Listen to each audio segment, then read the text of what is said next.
some people argue whether beauty is a transcendental, but I think it is, along with the true and the good. And I think beauty, its classical definition, is the splendor of the truth.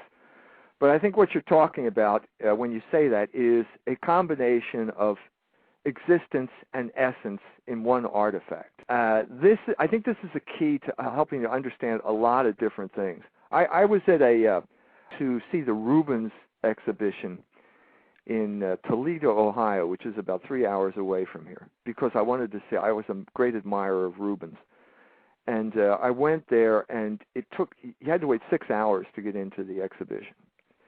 So they let you wander through the museum. That just shows you how much desire there was to see this. So we wandered around the museum, and so they have a 50s room there. And 50s room is kind of abstract expressionism. And it's, let's say, okay, Jackson Pollock, that's abstract expression. Let's say Mondrian. Take Mondrian, okay? So it's squares, okay? Pretty colored squares. Okay, that's great. Okay, it's kind of geometry. And then I wandered into the 70s room, and the 70s room is hyperrealism, and that's sort of like photography. And what you saw here was art sort of pulled apart. Neither one hit the mark. The one was too much essence, namely the Mondrian, and the hyperrealism was too much existence, because there's no order there. The one was all order, the one was all life. Like looking out the window, okay? That's not art when you look out the window. You see something, but it's not composed, it's not organized. So then I walk into the Rubens exhibit, and the first thing you see is the portrait of the Princess Spinola Doria. And it's just this stunning combination of both. It's this stunning combination, order, like 3 colors, but it's real too. And I'm saying that's what art is, and that's what the sense of beauty. When you have both of these things together, you're just overpowered. And I'm saying that is sort of propels you into the realm of the transcendent. And once you do that, then these other options become available. And the converse of that is you have a debased art that is forever pushing you into the direction of pornography or meaninglessness or whatever else. To deliver it's I don't know why people do it, but I know why people promote it, and I know they promote it to give you a sense of to cut you off from those transcendent realms, and that's become pretty much cultural politics in the 20th century. Plato say about music: if you have a disordered soul, yeah, you're going to like disordered music. So you're talking about a disordered soul here among this group of people that came about because of this centuries-long rejection of logos.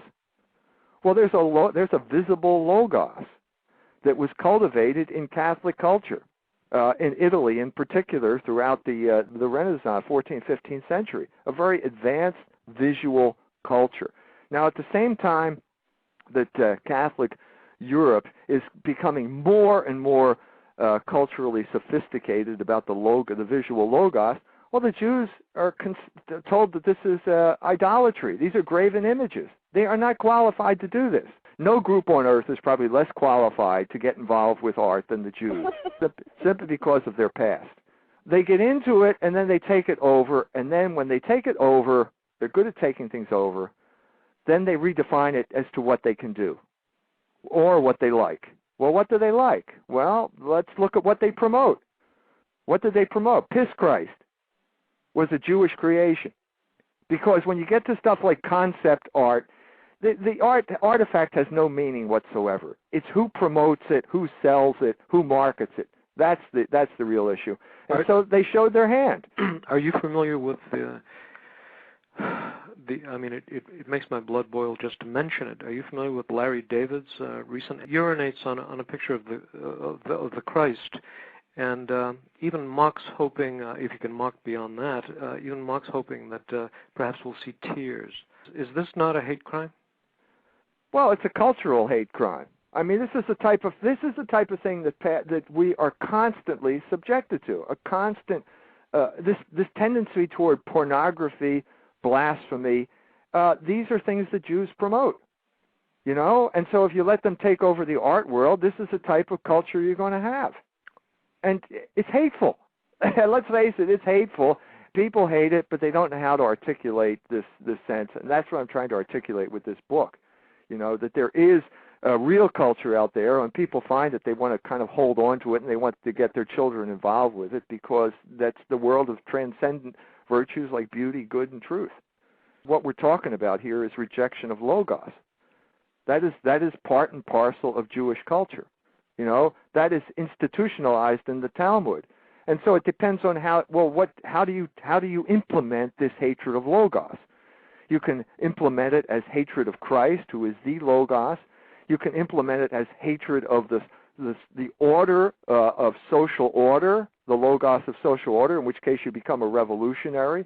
You can implement it as hatred of a particular art genre, in which case you create this anti-art of the type that involves, blasphemy, pornography. It comes down to, I think, rejection of logos is the bigger picture, and that, of course, includes atheism. If you're talking about the visual arts, I'd have to say that the big change took place after World War II with the rise of things like abstract expressionism, a world of meaninglessness. In other words, you can't figure this world out.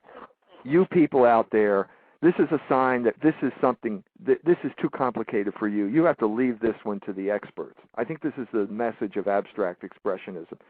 And the Jewish control came after that. I mean, so if you can see, like what's the thing called the Jimi Hendrix Museum in Seattle? If you can see a logos in there, explain it to me. I see no logos whatsoever. This is another manifestation of the war on logos that happens when Jews take over the culture.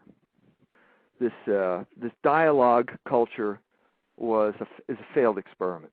They showed their hand. We know what they're up to, and we can name that now because we have been freed from this ridiculous failed experiment called dialogue. We can name the names now, talk honestly about it, and talk about our values.